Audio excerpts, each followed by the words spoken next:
To repair the relationship with my beloved wife, we both ended up taking a rather long detour.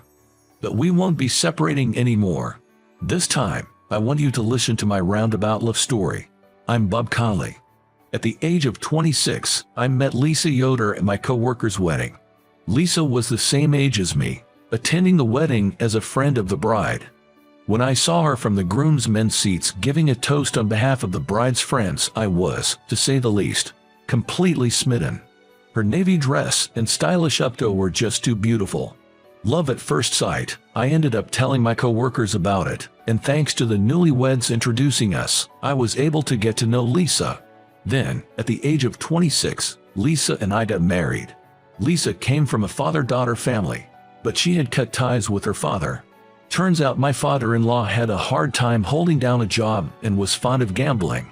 Lisa, who lost her mother at a young age, lived with her father but seemed to have faced many hardships. By the time Lisa became a high school student, her father had stopped coming home frequently, and she moved out as soon as she graduated from high school. Since then, she seemed to have survived on her own while working part-time jobs. Knowing her past, I wanted to marry this strong woman and make her happy. So, at the age of 26, Lisa and I got married. But our life after that was not all happiness. Lisa got pregnant shortly after our marriage. We both wanted children, so of course, we were overjoyed. But she miscarried before she could enter the stable period. We could have bounced back after one miscarriage, but 2 consecutive ones really wore Lisa down. At the recommendation of our obstetrician, we had some tests and found out Lisa had infertility. It seems she could get pregnant but would repeatedly miscarry or have stillbirths. The cause was unknown. I'm sorry. The baby keeps coming to us but I can't seem to nurture it. Lisa sank into sadness and started having more and more depressed days. It's not your fault, Lisa. You're always trying your best. I continued to support Lisa. A while after being diagnosed with infertility, I invited Lisa on a trip to Arizona. Arizona is the hometown of Lisa's deceased mother, although it's not really her hometown since her maternal grandparents are also gone. But Lisa had always wanted to visit Arizona, where her kind mother grew up. I think going to Arizona was the right decision. The nature, warm weather, and delicious food of Arizona healed Lisa's body and mind, and for the first time since her miscarriages, she showed a genuine smile on this trip. On the last day of the trip, we were able to see a huge rainbow in the sky. It's beautiful. I wonder if my mom and babies can see it, Lisa said while shedding tears. I also teared up while holding Lisa's shoulder. They're watching. Lisa, I'm sure your mother is watching over our children from up above. This wasn't just to comfort her. I genuinely believed it. While watching the rainbow, we talked and decided that it's okay even if we can't have children. We would support each other as a couple. Is that okay with you, Bob? If you were with someone else, you might be able to have a child without any problems. I stared right into Lisa's eyes. I didn't want her to misunderstand. I didn't marry you because you could give me children.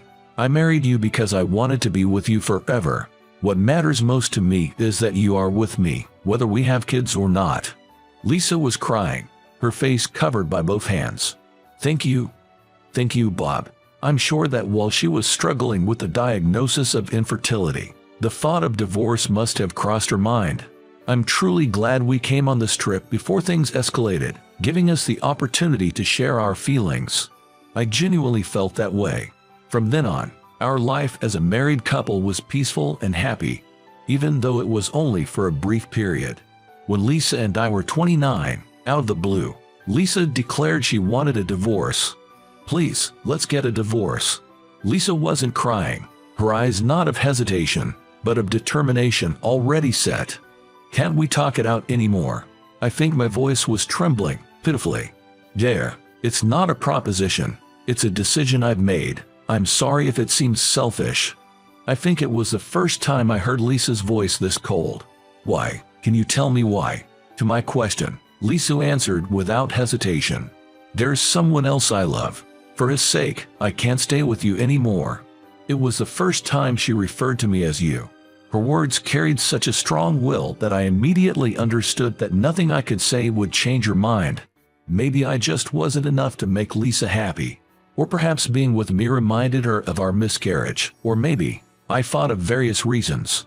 But all of them were just me trying to run away from reality. Lisa loves someone else now. That's all there is to it, and I had to accept it. I understand. As I said that, Lisa bowed her head. She kept her head down for a long time, saying, "I'm sorry. Thank you for everything. Really, thank you." I didn't respond to her. I didn't want to hear thank you if we were getting a divorce, if she was leaving for another man.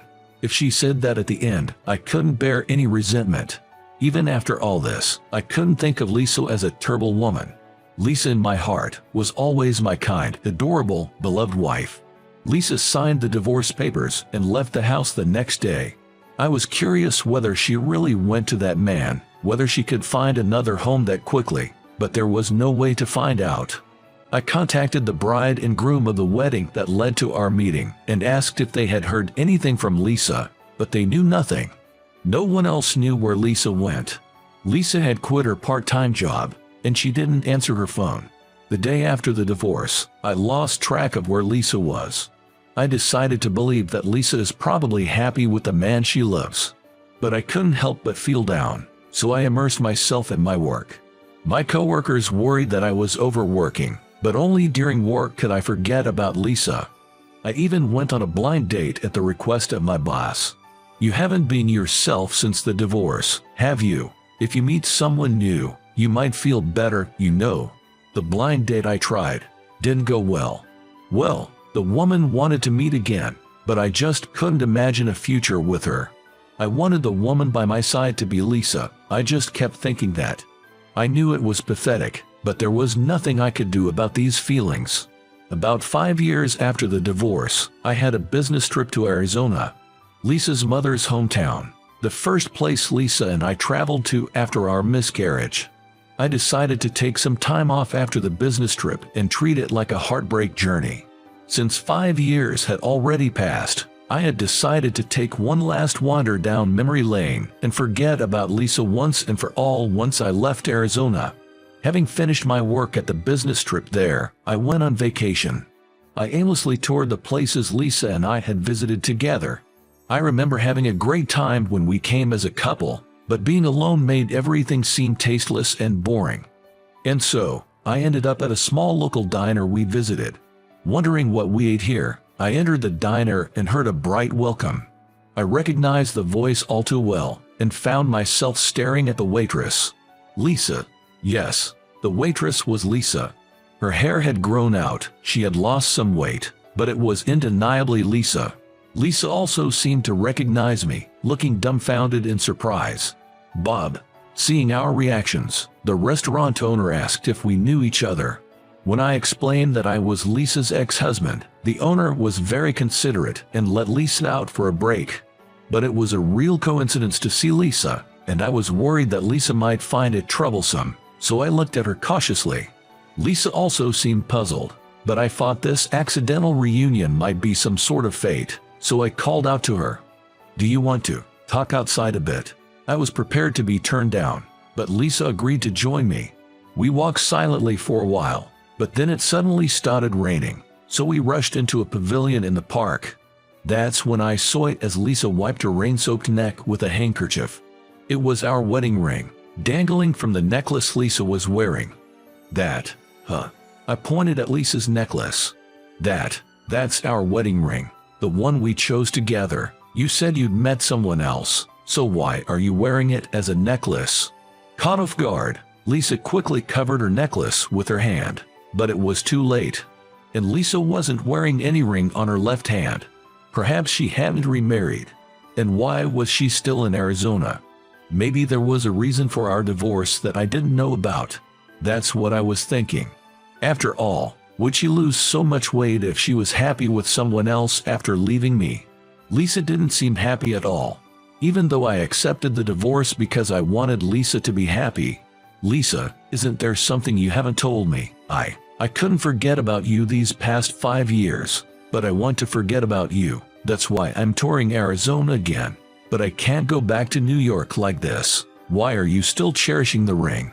Was the real reason for our divorce because you found someone else? Please, I want to know. I'm begging you. When I bowed my head, Lisa said nothing for a while. But perhaps understanding that I wasn't going to back down, she finally began to talk. The truth is, I got a call from my father. She hadn't told her estranged father where she was living after we'd got married. But my father-in-law had managed to track down Lisa's location and had apparently called her. He had lost a lot of money gambling and had racked up debts, so he asked Lisa to lend him some money. Of course, Lisa turned him down. But gradually, the frequency of contact increased, and it seemed that calls started coming into her workplace.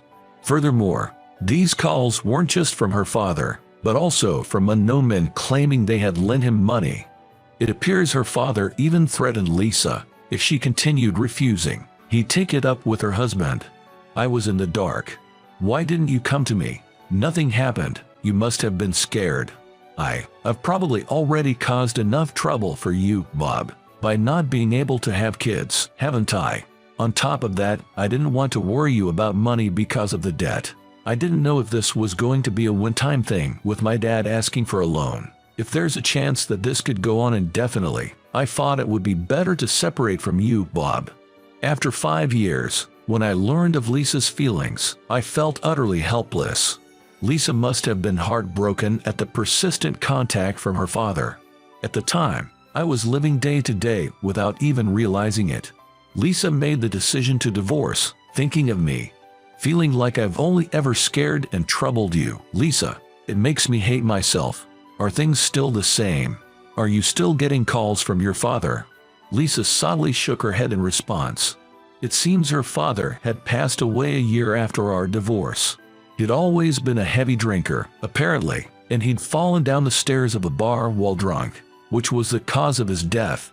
At the same time, his debts disappeared, and the calls demanding money stopped. I felt a little relieved when the debt was gone, but still, when even such a terrible parent died, I felt a little down. It's strange, the ties of blood. But I thought, that's just Lisa's kindness. Usually people would not be sad to see their detritus, neglectful parents go. Lisa, even after our divorce, remained as kind as ever, I realized. But if her father had passed away, all of our problems should have disappeared. If only she had contacted me then. As if reading my thought, Lisa said, actually, I asked a friend to check on you, Bob. When I did, I heard from her that you were having a matchmaking meeting with your boss's daughter. I thought I shouldn't get in your way anymore and I couldn't contact you. I asked that friend to keep my situation a secret and didn't tell her where I was living. No, you've got it wrong. That was just a favor for my boss. I went because I had to. Of course I turned it down. There was no need for me to panic since I had a matchmaking meeting during the time we were divorced. But I rushed to make excuses. I didn't want to be misunderstood as having a successful relationship with the person I met. Apparently, my feelings for Lisa haven't changed. And I had a feeling that was hard to describe when I found out Lisa didn't divorce me because she hated me. Lisa, I still love you. I always will. I want you to be with me again. Lisa shook her head while trembling. The debt issue has been resolved, but my infertility hasn't healed. I didn't want to cause you financial trouble, but more than that, I wanted you to be a dad. You're good with kids and you're kind. But if you're going to be a dad, it can't be with me by your side. I gently put my hand on Lisa's trembling shoulder as she cried. You know, if I could, I wanted to be the father of our child. But that was just, it would be nice if I could kind of thought. Didn't I tell you before? What's most important is that I want you by my side, now and always. Being a couple with you is what matters most. Just then, the rain stopped and a huge rainbow appeared in the sky. It was like the rainbow we saw together when we went on a trip to Arizona after Lisa's miscarriage. Lisa seemed to remember that too. That time as well, when you took me on a trip, we saw a rainbow just like this one. I said without taking my eyes off the rainbow. Yay, that's right. We decided then and there, watching that rainbow, that we'd support each other. I wonder if this is a coincidence. Huh, what do you mean? Lisa, wiping her tears, looked puzzled at my words. I made eye contact with Lisa and told her my thoughts. Don't you feel like this rainbow is cheering us on? like it's from Lisa's mom and our children, who passed away. I think we've never been alone. I believe Lisa's mom and our children have been watching over us all this time. Let's stay together. I'm sure it'll be okay, because they are all with us." As I said this, Lisa smiled and squeezed my hand tightly. When I think about my mom and our kids watching over us, I can't lie about how I feel. I feel the same way. I've been thinking about you, Bob, all this time. I hugged Lisa tightly at that moment. I've wanted to do this with you for the past 5 years. I was a little worried when I hugged her again after such a long time because she had lost weight. I've been waiting for this for 5 years. Just as Lisa wished, I held her tight. After a while, Lisa began living with me again. We also got remarried. When we got remarried, we went to formally greet my parents again. And that's when Lisa spoke up right there. "I will never let him feel sorrow again. I will make him happy," she declared. I was moved to tears when I thought back on the past 5 years. Lisa gently wiped away my tears with a handkerchief. "I'm sorry for all the tears. It's okay. I'll be right next to you to wipe them away from now on." Despite being a man, I cried hard at her words. 2 years after our remarriage, we were blessed with a child. We didn't know if the infertility treatment would work, but we discussed it as a couple and decided to give it a shot. Holding our newborn baby, Lisa said to me, "Thank you for finding me again. Because of you, I got to meet this child. I was the one who wanted to say thank you. I will protect Lisa and our child. I am determined to cherish this happiness so that our family